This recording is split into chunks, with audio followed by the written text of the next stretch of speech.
अस्सलाम वालेकुम great students. आज हमारा फिज़िक्स का यूनिट नंबर 14 का लेक्चर 1 है।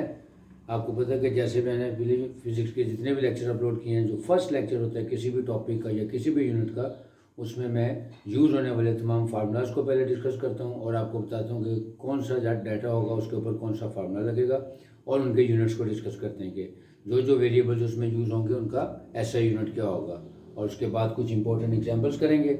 कुछ इसमें मैंने जो सिलेक्शन किए सारे फार्मूलाज नहीं है, क्योंकि इसमें जो पैरेलल और कम्बिनेशन वाले सीरीज़ वाले क्वेश्चंस हैं वो इंशाल्लाह जो नेक्स्ट लेक्चर होगा उसमें मैं उसका कॉन्सेप्ट भी दूंगा, उसकी एग्जांपल्स भी कराऊंगा और फिर एक्सरसाइज के क्वेश्चन भी सॉल्व करेंगे। आज जो मैंने सेलेक्ट किया है पैरेलल और सीरीज कम्बिनेशन के अलावा जो फार्मूलाज इसमें चैप्टर में यूज़ होने हैं वो डिस्कस करेंगे, और कुछ इंपॉर्टेंट एग्जाम्पल्स और एक्सरसाइज का क्वेश्चन नंबर 1 करेंगे। Let's start. फार्मूला है, यानी जो इम्पोर्टेंट फार्मूलाज इस लेक्चर में या इस यूनिट में यूज़ होने वाले हैं उनके बारे में डिस्कस करते हैं। सबसे पहले है I is equal to Q over T and I is equal to V over R. I stand for, यानी I का जो सिंबल है वो करंट को शो करता है। यानी जब हमने करंट फाइंड करना होगा तो उसको हम इन दो फार्मूलाज की मदद से कर सकते हैं, क्योंकि डिपेंड करेगा कि किस किस्म का डाटा आपको गिवन है। यानी अगर आपको चार्ज और टाइम गिवन है तो उन दोनों की रेशो ले लेंगे तो वो हमारा करंट की वैल्यू आ जाएगी। सिमिलरली अगर हमें ओम्स लॉ की मदद से भी हम करंट को कैलकुलेट कर सकते हैं, क्योंकि ओम्स लॉ है V is equal to I R, यानी potential difference is equal to the product of current and resistance.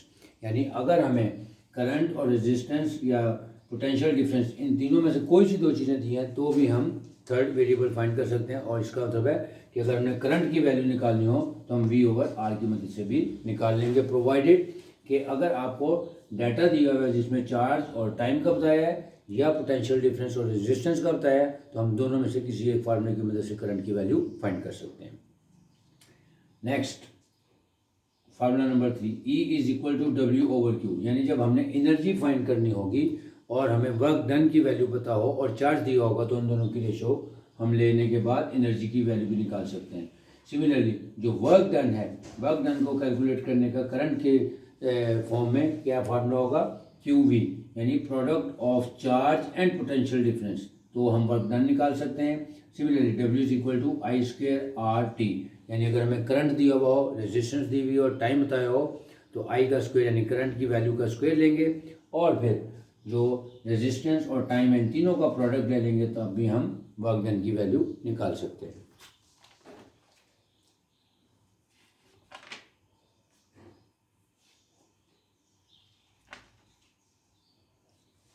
Next formula number 5, P is equal to I V. अब P क्या है, पावर। पावर जो है जब हमने निकालनी होगी तो पावर निकालने का भी 2-3 तरीके हैं। यानी अगर हमें पोटेंशियल डिफरेंस और करंट की वैल्यू दी है तो उन दोनों का प्रोडक्ट लेकर भी हम पावर निकाल सकते हैं। सिमिलरली अगर हम IVT के फार्मूले से, यानी करंट, पोटेंशियल डिफरेंस और टाइम दिया उन तीनों के प्रोडक्ट से भी निकाल सकते हैं। सिमिलरली अगर हमें पोटेंशियल डिफरेंस दिया है और रेजिस्टेंस दिया है तो हम इस फार्मूले की मदद से भी, यानी V स्क्वायर ओवर R की मदद से भी निकाल सकते हैं। Since E is equal to P, यानी अगर कहीं हमें एनर्जी की वैल्यू निकालनी हो तो वो पावर की वैल्यू, उस दोनों को हम एक दूसरे की जगह यूज़ भी कर सकते हैं। यानी अगर कहीं पे एनर्जी का डाटा दिया हुआ है और हमें पावर निकालनी है तो अब भी हम E is equal to P, यानी P के लिए भी E के लिए भी ये फार्मूलाज हम यूज़ कर सकते हैं in case the data is given in such a way कि जिस तरह का डाटा दिया होगा उसके मुताबिक हम फार्मूलाज का यूज़ करेंगे। Next, energy in kilometres per hour, यानी जब हमने एनर्जी इन किलोमीटर पर आवर्स निकालनी होगी तो उसका भी फार्मूला बता रहा हूँ कि what multiplied by time in hours divided by 1000। यानी आपको वॉटेज बताई होगी कि इतने वॉट की बिजली यूज़ हो रही है, इतने वॉट की इलेक्ट्रिसिटी यूज़ हो रही है, और साथ उसका टाइम भी बताया होगा कि 5 घंटे, 4 घंटे, 20 घंटे, 50 घंटे, 100 घंटे, यानी टाइम इन आवर्स होगा और वॉट बताया होगा, तो दोनों का प्रोडक्ट लेके 1000 से डिवाइड कर देंगे तो energy in kilometer per our, यानी वो एनर्जी भी हो सकती है और पावर भी हो सकती है। अभी मैंने बताया कि एनर्जी और पावर हम दोनों एक दूसरे की जगह यूज़ कर सकते हैं, तो हम इसको ये भी कह सकते हैं कि power in kilometer per hour या energy in kilometer per hour निकालने का सेम फार्मूला है। अब आते हैं जो मैंने फार्मूलाज इसमें या जो वेरिएबल्स यूज़ की हैं उनके SI यूनिट्स क्या होंगे। सबसे पहले करंट यानी I, इसका जो SI यूनिट है वो एम्पेयर होता है, लेकिन नॉर्मली इसको हम मिली एम्पेयर में शो करेंगे। यानी जहाँ कहीं हम करंट की वैल्यू निकालेंगे तो वो मिली एम्पेयर में आपने आंसर लिखना है। अगर मिली एम्पेयर नहीं दिया हुआ, खाली एम्पेयर दिया हुआ है, तो उसको मिली में कन्वर्ट करेंगे। आपको पता है कि मिली की वैल्यू क्या होती है, 10⁻⁻3। वो भी आपको तरीका बताऊंगा कि अगर एम्पेयर दिया हो तो उसको मिली एम्पेयर में कैसे कन्वर्ट करना है। जब हम एग्जाम्पल्स या न्यूमेरिकल्स करेंगे तो उसमें सिखाऊंगा। याद रखने की बात क्या है कि the current should be in milli ampere. फिर रेजिस्टेंस के लिए सिंबल यूज होता है ओम।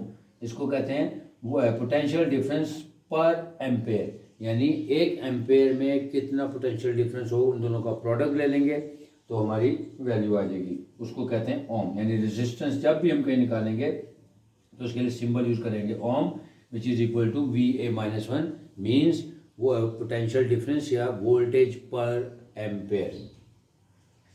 फिर पोटेंशियल डिफरेंस आपको पता है वो V ही होता है, जो वो हमने चैप्टर नंबर इससे जो 13 था उसमें भी पोटेंशियल डिफरेंस का कॉन्सेप्ट देखा था। सिमिलरली एनर्जी या वर्क जो है वो हमेशा जॉल्स में होगी और जो पावर है वो वाट में होगी। यानी इन फार्मूलाज की मदद से और इन SI यूनिट्स की मदद से हम अब इसकी जो इम्पोर्टेंट एग्जांपल्स हैं पहले वो करेंगे। एक दो एग्जांपल्स मैंने स्किप की हैं। स्किप करने की वजह बता रहा हूँ क्योंकि फार्मूलाज जो है वो पूरे नहीं है, इसमें सीरीज और पैरेलल कम्बिनेशन वाले क्वेश्चन शामिल नहीं है, यानी उनके फार्मूलाज भी नहीं लिखे। जब उसकी बारी आएगी तो पहले उसके फार्मूलाज को देखेंगे, उसके एग्जांपल्स को देखेंगे और फिर न्यूमेरिकल प्रॉब्लम्स करेंगे। इंपॉर्टेंट एग्जांपल्स बुक की page number 92, example number 14.1, page number 92, example number 1। If 0.C charge passes through the wire of 10 seconds, यानी बताया हुआ क्या है कि अगर किसी वायर में से 10 सेकंड में से जो चार्ज पास हो रहा है वो आ रहा है 0.5 C फॉर आपको पता है कैपेसिटेंस होता है, क्योंकि चार्ज का जो SI यूनिट है वो कैपेसिटेंस है। यानी if in 10 seconds the charge of 0.5 capacitance passes through a wire to find the current. के फाइंड में क्या करना है, करंट फाइंड करना है कि अगर किसी वायर में से 0.5 से कैपेसिटेंस का चार्ज पास हो रहा है और 10 सेकंड तक वो पास होता रहता है तो उसमें प्रोड्यूस होने वाला करंट कितना होगा या उसकी वैल्यू कितने एम्पेयर या मिली एम्पेयर होगी। तो देखें गिवन में आ गया Q is equal to 0.5C, time आ गया 10 सेकेंड्स, टू फाइंड में आ गया I यानी करंट फाइंड करना है यूजिंग फार्मूला। अब देखें हमारे पास चार्ज भी दिया हुआ और टाइम भी दिया है, तो पहला फार्मूला मैंने जो लिखा है करंट का उसमें दो मेथड बताए हैं आपको कि अगर आपके पास चार्ज और टाइम दिया हुआ है तो आप उसकी रेशियो से भी निकाल सकते हैं, और अगर आपको पोटेंशियल डिफरेंस और रेजिस्टेंस दी होती तब हम उसकी रेशियो से भी निकाल सकते हैं। तो गिवन डाटा जो है वो फार्मूला नंबर 1 का पार्ट 1 यानी I is equal to Q/T से हम निकाल लेते हैं। तो using formula I is equal to Q/T, तो I is equal to Q की वैल्यू है 0.5 डिवाइडेड बाई 10। अब इसको डिवाइड कर दिया तो करंट की वैल्यू आ गई 0.05 एम्पेयर। अब मैंने कहा कि आपने जो करंट है उसको हमेशा मिली एम्पेयर में शो करना है। तो अब मिली बनाने के लिए क्या करेंगे, ये वैल्यू एम्पेयर में आई है तो मिली की पावर क्या होती है, मिली की वैल्यू होती है 10⁻³ यानी हम इस वैल्यू को 10⁻³ से मल्टीप्लाई भी करेंगे और डिवाइड भी करेंगे ताकि वो मिली में आ जाए। यानी जो मल्टीप्लाई किया 10⁻³ ये मिली में कन्वर्ट हो जाएगा, यानी ये मिली एम्पेयर बन जाएगा। और 0.5 डिवाइडेड बाई 10⁻³ को हम कैलकुलेटर से इसका आंसर निकाल लेंगे तो ये आ जाएगा 50। So current is equal to 50 milli ampere. It means a charge having 0.5 capacitance which is passing through a wire for 10 seconds will produce an current of 50 milliampere। यानी एक तार जिसमें से 0.5 कैपेसिटेंस का चार्ज पास हो रहा हो और वो 10 सेकंड तक उसमें से गुजरता रहे तो वहाँ से पैदा होने वाला जो करंट होगा वो 50 मिली एम्पेयर होगा। एग्जाम्पल नंबर 14.2 पेज नंबर 98 पे आ जाए, पेज नंबर 98 पे।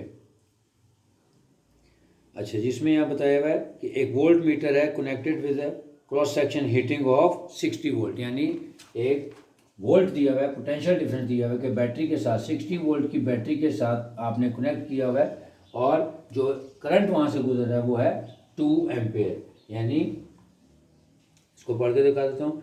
Reading a volt meter connected across a heating element is 60 volt के एक हीटिंग एलिमेंट के साथ एक वोल्ट मीटर जब हमने कनेक्ट किया और उसकी जो बैटरी की जो वोल्टेज थी वो थी 60 वोल्ट की और वहाँ से जो करंट पास हो रहा था वो 2 मिली एम्पेयर का था।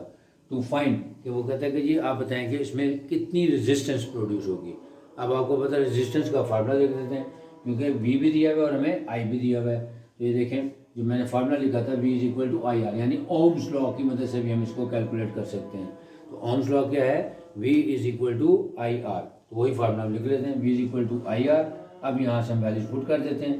पोटेंशियल डिफरेंस है हमारा 60 और इज इक्वल टू आई हमारा 2 और आर हमने फाइंड करना है। Hence R is equal to 60 divided by 2 यानी 30 ओम। मैंने अभी आपको बताया कि जो भी आप कैलकुलेशंस करते हैं उसके साथ एंड पे जब कैलकुलेशन में आंसर आ जाएगा तो उसका हमने उसके साथ यूनिट लिखना होता है। तो अभी आपको बताया कि रेजिस्टेंस का यूनिट क्योंकि ओम होता है या इसको हम वोल्टेज पर एम्पेयर भी लिख सकते हैं लेकिन यहाँ पे सिंबल ओम यूज करेंगे। सो रेजिस्टेंस वुड बी 30 ओम। अब example number 14.6 page number 105, page number 105।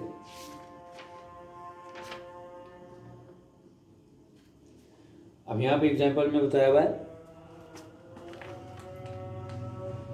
If a current of 0.5 ampere passes through a bulb which is connected with a battery of 6 volt for 20 seconds, यानी तीन चीज़ें इसमें बता दी हैं कि एक बल्ब है उसको हमने कनेक्ट किया है उसमें से करंट पास हो रहा है 0.5 एम्पेयर का और जो बैटरी जिसके साथ वो कनेक्ट हुआ है वो 6 वोल्ट की बैटरी है और वो 20 सेकंड तक उसके साथ कनेक्ट रहता है। टू फाइंड एनर्जी और रेजिस्टेंस, यानी दोनों चीज़ें पूछी हैं।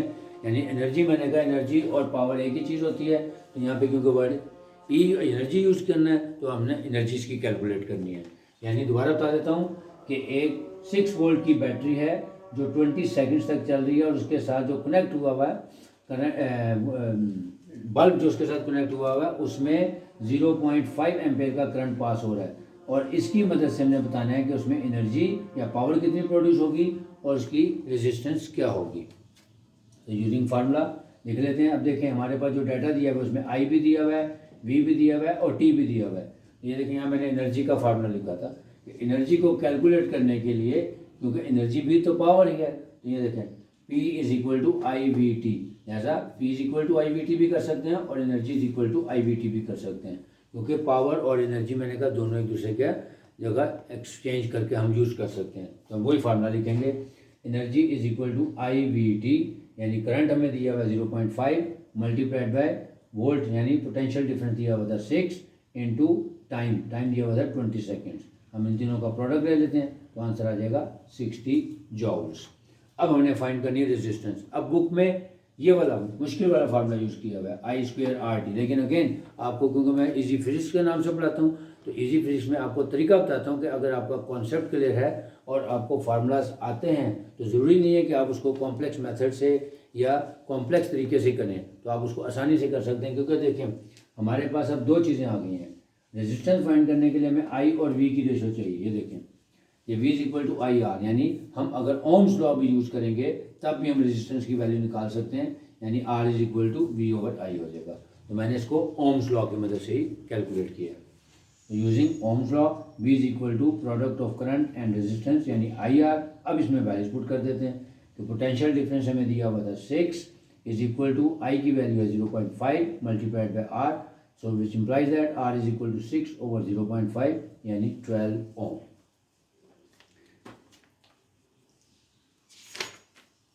12 ओम।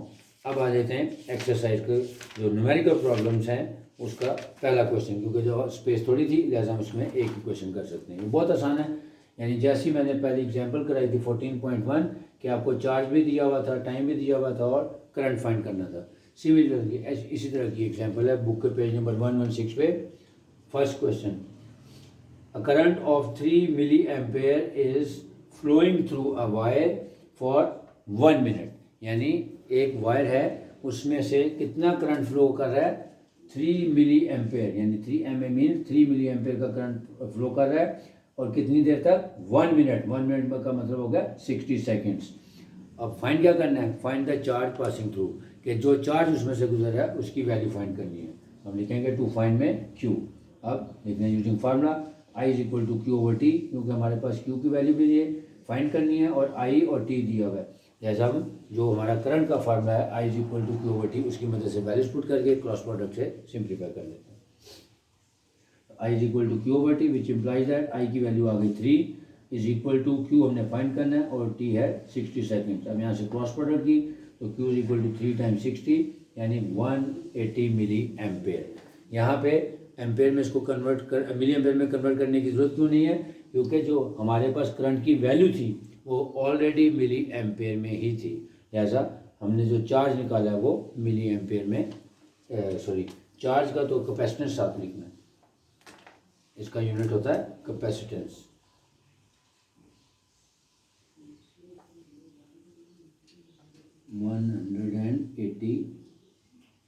कैपेसिटेंस, या अगर हम इसको साइंटिफिक नोटेशन में भी लिखना चाहें तो भी लिख सकते हैं।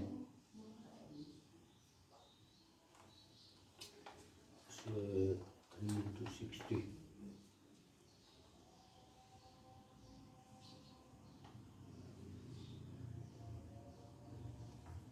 180 multiplied by 3 multiplied by 60 is equal to 180। और मिली की वैल्यू आ रही थी तो मिली के साथ हम उसकी पावर लिख देंगे 10⁻⁻³ यानी 180 मिली आ रही थी, जैसा मिली की जगह हम उसकी पावर लिख देंगे मल्टीप्लाइड बाय 10⁻³ और कैपेसिटेंस सी। रिवाइज कर लेते हैं कि जो करंट इलेक्ट्रिसिटी है उसमें यूज़ होने वाले जो फार्मूलाज हैं कि सबसे पहले अगर हमें करंट की वैल्यू निकालनी हो तो दो फार्मूले हैं कि अगर हमें चार्ज और टाइम दिया हो तो क्यू ओवर टी की मदद से, या अगर हमें पोटेंशियल डिफरेंस और रेजिस्टेंस दी होगी तो हम वी ओवर आर की मदद से करंट की वैल्यू निकाल लेंगे। और फिर ओम्स लॉ है V is equal to I R, यानी अगर कहीं पे हमारे पास इन तीनों में से कोई सी भी दो वेरिएबल्स दी हो तो तीसरी फाइंड करने के लिए हम हमेशा ओम्स लॉ यूज़ करेंगे। एनर्जी फाइंड करने का फार्मूला है W over Q. Similarly W की वैल्यू को फाइंड करने के लिए दो फार्मूलाज हैं, यानी चार्ज और पोटेंशियल डिफरेंस का प्रोडक्ट भी लिया जा सकता है और W is equal to I square R T भी, ये भी फार्मूला यूज़ कर सकते हैं। सिमिलरली जब हमने पावर कैलकुलेट करनी हो, यानी पावर का फार्मूला है आई वी या आई वी टी और तीसरा है वी स्क्वायर ओवर आर। लेकिन जहाँ कहीं एनर्जी और पावर दोनों में से कोई एक सिंबल यूज़ करना हो तो हम एनर्जी और पावर को एक दूसरे की जगह यूज़ भी कर सकते हैं। Energy in kilometer per hour निकालने का फार्मूला है वॉट आपको दिए होंगे, टाइम आपको कैलकुलेट करना होगा इन आवर्स, दोनों का प्रोडक्ट लें और 1000 पे डिवाइड कर दें। उसके बाद इनके यूनिट्स हैं, आई यानी करंट का यूनिट जो होगा वो मिली एम्पेयर होगा। वैसे इसका ऐसे यूनिट एम्पेयर है लेकिन हम नॉर्मली इसको मिली एम्पेयर में लिखते हैं। इसीलिए यहाँ पे जितने भी क्वेश्चन आएंगे अगर तो मिली एम्पेयर में वैल्यू दी है तो वेल एंड गुड, अगर नहीं दी हुई तो उसको मिली एम्पेयर में कन्वर्ट करना है, जैसे मैंने एग्जाम्पल नंबर 14.1 में आपको कन्वर्ट करके दिखाया। रेजिस्टेंस का जो ऐसा यूनिट होगा वो है ओम, और ohm is equal to voltage per ampere, यानी इसको हम खाली ओम भी लिख सकते हैं। फिर पोटेंशियल डिफरेंस का आपको पता है वी होता है, एनर्जी और वर्क डन का जो होता है आपको पता है वो जॉउल्स होता है, और पावर जो है वो वॉट। अब जो भी एग्जांपल्स मैंने आपके लिए सिलेक्ट किए हैं आपने देखना यही है कि जो पहली एग्जांपल थी उसमें आपको चार्ज और टाइम बताया था और करंट फाइंड करना था। लिहाजा हम I is equal to Q over T की मदद से उसको कैलकुलेट कर लेंगे। आंसर हमारा एम्पेयर में आया था तो उसको मिली एम्पेयर में कन्वर्ट करने के लिए 10⁻³ से मल्टीप्लाई करेंगे और डिवाइड करेंगे। जो मल्टीप्लाई वाला फैक्टर होगा वो मिली में कन्वर्ट हो जाएगा और जो डिवीजन वाला उसको हम साइंटिफिक कैलकुलेटर से उसकी वैल्यू निकाल लेंगे। एग्जाम्पल नंबर 14.2 में हमें पोटेंशियल डिफरेंस दिया हुआ 60 वोल्ट का और करंट दिया हुआ था 2 एम्पेयर का, और रेजिस्टेंस फाइंड करनी थी। रेजिस्टेंस का हम वही ओम्स लॉ यूज़ करेंगे, V is equal to I R, और यहाँ वैल्यूज पुट करने के बाद हम रेजिस्टेंस निकाल लेंगे विच इज इक्वल टू 30 ओम। फिर एग्जाम्पल नंबर 14.6 में हमें करंट बताया हुआ था 0.5 एम्पेयर, बैटरी जिसके साथ कनेक्ट हुआ था बल्ब वो था 6 वोल्ट और 20 सेकंड्स तक वो चल रही थी। तो हमने एनर्जी और रेजिस्टेंस दोनों फाइंड करने थे। तो एनर्जी का फार्मूला था वही जो P is equal to I V T या E is equal to I V T, क्योंकि जो गिवन डाटा था उसमें I, V और T तीनों की वैल्यू थी। या इन तीनों का प्रोडक्ट ले लिया तो वहाँ से एनर्जी की वैल्यू आ जाएगी। फिर ओम्स लॉ को यूज़ करते हुए हम रेजिस्टेंस की वैल्यू निकाल लेंगे। और जो बुक का न्यूमेरिकल प्रॉब्लम्स का प्रॉब्लम नंबर 1 है उसमें भी हमें करंट बताया हुआ 3 मिली एम्पेयर और टाइम बताया हुआ था 60 सेकेंड और चार्ज फाइंड करना है। तो फर्स्ट फार्मूला यूज़ करेंगे I is equal to Q/T। इसमें वैल्यूज पुट कर देंगे, क्योंकि जो करंट की वैल्यू दी हुई थी वो 3 मिली एम्पेयर थी, तो मिली की वैल्यू होती 10⁻³ यानी जब हमने चार्ज निकाला तो मिली की जगह 10⁻³ प्लेस कर देंगे, यानी charge is equal to 180 times 10⁻³ capacitance. अब इंशाल्लाह जो हमारा नेक्स्ट लेक्चर होगा, इसका लेक्चर नंबर 2, उसमें कुछ फर्दर क्वेश्चंस करवाऊंगा और जो पैरेलल और सीरीज कम्बिनेशन वाले जो उसमें फार्मूला यूज़ होंगे उसको डिस्कस करेंगे, उसकी एग्जांपल्स देखेंगे और फिर उसके वर्ड प्रॉब्लम्स करेंगे। Hope you will understand.